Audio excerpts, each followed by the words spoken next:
ये आकाशवाणी रायपुर है। छत्तीसगढ़ी समाचार बुलेटिन के संग शुभा मिश्रा के जय जोहार। अब सुनो आज के प्रमुख समाचार। केंद्रीय सामाजिक न्याय और अधिकारिता मंत्री डॉक्टर वीरेन कुमार और मुख्यमंत्री विष्णुदेव साय आज रायपुर में 17वां दिव्य कला मेला के करीन शुरुआत। रायपुर में दिव्यांगजन पार्क बनाए के करीन घोषणा। रेल मंत्रालय छत्तीसगढ़ में 2 नवा रेल लाइन परियोजना के आखिरी सर्वे और डीपीआर निर्माण ला दीन स्वीकृति। और बलौदाबाजार में कलेक्ट्रेट और पुलिस अधीक्षक कार्यालय में आगजनी और तोड़फोड़ के मामला में आज पुलिस भिलाई के विधायक देवेंद्र यादव ला करीन गिरफ्तार। अब समाचार विस्तार ले। केंद्रीय सामाजिक न्याय और अधिकारिता मंत्री डॉक्टर वीरेन कुमार और मुख्यमंत्री विष्णुदेव साय आज रायपुर में 17वां दिव्य कला मेला के शुरुआत करीन। ए बेरा में केंद्रीय मंत्री रायपुर में दिव्यांगजन पार्क बनाए के घोषणा करीन। एमा मुख्यमंत्री श्री साय पार्क बनाए बर 5 एकड़ जमीन उपलब्ध कराए के ऐलान करीन। केंद्रीय मंत्री वीरेन कुमार समारोह ला संबोधित करत कहीन कि दिव्य कला मेला दिव्यांगजन मन के अद्वितीय कौशल और उद्यमशीलता के अच्छा प्रदर्शन है। दिव्यांगजन मन में प्रतिभा की कमी नहीं है, जरूरत ओमन ला आगू बढ़ाए के है। यही उद्देश्य ले केंद्र सरकार डहल ले दिव्यांगजन मन के सामाजिक और आर्थिक सशक्तिकरण बर कतकोन योजना चलाए जाथे। ओमन कहीन के राजनांदगांव में संचालित राज्य संसाधन केंद्र सीआरसी के नवा भवन बने के बाद वहां दिव्यांगजन मन बर डिप्लोमा, स्नातक और स्नातकोत्तर पाठ्यक्रम संचालित करे जाही। डॉक्टर कुमार कहीन के छत्तीसगढ़ के आने शहर में घलो दिव्य कला मेला के आयोजन करे जाही। ए मौका में मुख्यमंत्री विष्णुदेव साय कहीन के दिव्य कला मेला दिव्यांगजन मन के रचनात्मकता, कौशल और सृजनशीलता ला एक मंच देहे, जेखर ले ओमन अपन उत्पाद ला देश विदेश में प्रदर्शित कर सके। ओमन कहीन कि दिव्य कला मेला के आयोजन न सिर्फ दिव्यांगजन मन के भागीदारी ला बढ़ावा देहे, बल्कि उखर आर्थिक और सामाजिक सशक्तिकरण ला घलो सुनिश्चित करे है। समारोह ला उप मुख्यमंत्री अरुण साव, समाज कल्याण और महिला और बाल विकास मंत्री लक्ष्मी राजवाड़े और सांसद बृजमोहन अग्रवाल घलो संबोधित करीन। कार्यक्रम में केंद्रीय मंत्री डॉक्टर वीरेन कुमार और मुख्यमंत्री विष्णुदेव साय बलौदाबाजार जिला के 4 दिव्यांगजन मन ला मोटराइज्ड ट्राईसाइकिल और 1 दिव्यांग ला ट्राईसाइकिल दिन। उहे 11 दिव्यांग हितग्राही मन ला ट्रैक्टर, ई रिक्शा क्रय, tractor trolley, medical store, readymade garment, किराना दुकान, सेटरिंग प्लेट और टेंट हाउस व्यवसाय बर ऋण राशि के चेक दिन।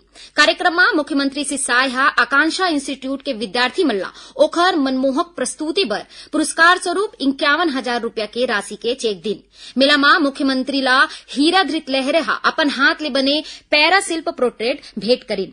कार्यक्रम के दौरान केंद्रीय मंत्री और मुख्यमंत्री मेला में लगाए गए आने स्टॉल मन के अवलोकन करीन। जानवा के मुताबिक रायपुर में होवैया दिव्य कला मेला 23 अगस्त तक आयोजित करे जाही, जेन बिहिनिया 10 बजे ले रात 9 बजे तक आम जनता बर खुले रही। रेल मंत्रालय दक्षिण पूर्व मध्य रेलवे के तहत छत्तीसगढ़ में करीब 17 करोड़ रुपया के लागत के 670 किलोमीटर के 2 नवा रेल लाइन परियोजना के आखिरी सर्वे और डीपीआर निर्माण ला स्वीकृति देहे। ए रेल लाइन परियोजना में गढ़चिरौली के बीजापुर होबर बचेली तक 490 किलोमीटर के नवा रेल लाइन ला स्वीकृति दे गए। इस सर्वे बर रेल मंत्रालय 12 करोड़ रुपया ले ज्यादा के राशि स्वीकृत करे है। उन्हें कोरबा ले अंबिकापुर तक 180 किलोमीटर के नवा रेल लाइन के सर्वे ला घलो स्वीकृति दे गए। एक बर रेल मंत्रालय 4.5 करोड़ रुपया के मंजूरी दे है। मुख्यमंत्री विष्णुदेव साय परियोजना पर प्रधानमंत्री नरेंद्र मोदी और रेल मंत्री अश्विनी वैष्णव के आभार जताइन। उन्होंने कहीन कि ए परियोजना के स्वीकृति ले बस्तर और सरगुजा संभाग में रेलवे के क्षेत्र में विकास के रास्ता आगू बढ़ी, संगे संग रोजगार के नवा अवसर घलो मिलही। कोलकाता के आरजी के मेडिकल कॉलेज में महिला डॉक्टर के संग दुष्कर्म के मामला और हत्या के विरोध में आज इंडियन मेडिकल एसोसिएशन IAM के आह्वान में छत्तीसगढ़ के संग देश भर के डॉक्टर हड़ताल में है। हड़ताल के सेती सरकारी और निजी अस्पताल मन में ओपीडी और ऑपरेशन के संग आने सेवा प्रभावित हुए है। अस्पताल मन में सिर्फ आपातकालीन सेवा चलत है। इंडियन मेडिकल एसोसिएशन के छत्तीसगढ़ प्रवक्ता सुरेंद्र शुक्ला बताइन कि प्रदेश के सब्बो डॉक्टर और नर्सिंग होम में आज बिहनिया 6 बजे ले काली मंझनिया 6 बजे तक केवल आपातकालीन सेवा चलही। आने सब्बो चिकित्सकीय काम बंद रही। इही बीच केंद्रीय स्वास्थ्य मंत्रालय प्रदर्शनकारी डॉक्टर मन ला उखर सुरक्षा सुनिश्चित करे बर हर संभव प्रयास करे के आश्वासन देत हुए ओमन ला व्यापक जनहित में काम में लहुटे के आग्रह करें। मंत्रालय कहे है कि स्वास्थ्य पेशावर की सुरक्षा सुनिश्चित करे के उपाय के सुझाव दे बर एक समिति बनाए जाही और राज्य सरकार के संग सब्बो हितधारक मन के प्रतिनिधि ला अपन सुझाव साझा करे बर आमंत्रित करे जाही। छत्तीसगढ़ी समाचार बुलेटिन आप मन आकाशवाणी रायपुर ले सुनत हो। छत्तीसगढ़ के खबर ले है आपके वास्ता और खबर के विश्वसनीयता ले हमार वास्ता। आकाशवाणी समाचार रायपुर के प्रादेशिक समाचार बुलेटिन के संगे संग हमार समसामयिक कार्यक्रम आप रेडियो के संग अपन मोबाइल में घलो सुन सकत हव। आकाशवाणी समाचार फेसबुक, ट्विटर और यूट्यूब में घलो हावय। हमार फेसबुक पेज हरे Chhattisgarh news on AIR, Twitter handle CGAIR news और हमार यूट्यूब चैनल हरे छत्तीसगढ़ AIR न्यूज।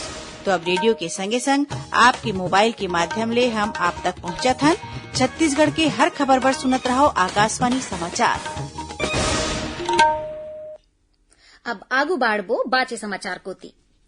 बलौदा बाजार में कलेक्ट्रेट और पुलिस अधीक्षक कार्यालय में आगजनी और तोड़फोड़ के मामला में आज पुलिस हा भिलाई के विधायक देवेंद्र यादव ला करीन गिरफ्तार। ए मौका में विधायक के समर्थक और पुलिस के बीच झड़प होए के घलो खबर है।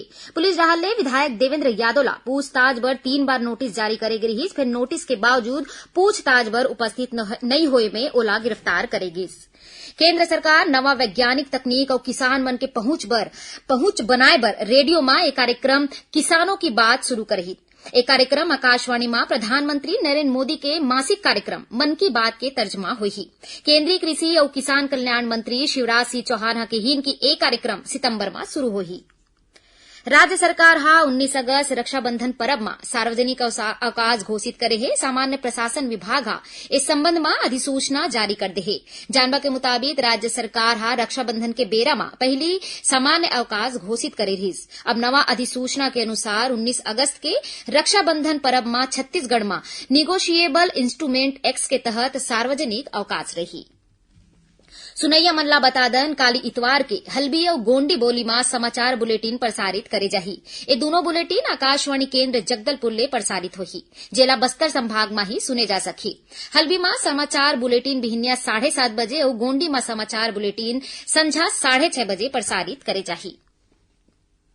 आकाशवाणी रायपुर के प्रादेशिक समाचार एकांश राहल प्रस्तुत कार्यक्रम जिले की चिट्ठी के प्रसारण काली संझा 6:05 ले 6:10 तक करे जाही। ए कार्यक्रम ला प्रदेश के जम्मो आकाशवाणी केंद्र एक संग्रह रिले करही। एदारी के अंक में बीजापुर जिला का बारे में जानकारी दे जाही। बीजापुर जिला के भोपालपट्टनम में भाजपा के जिला महामंत्री बिलाल खान ला आज ओखरे एक सुरक्षाकर्मी हा गोली मारे के कोशिश करीस।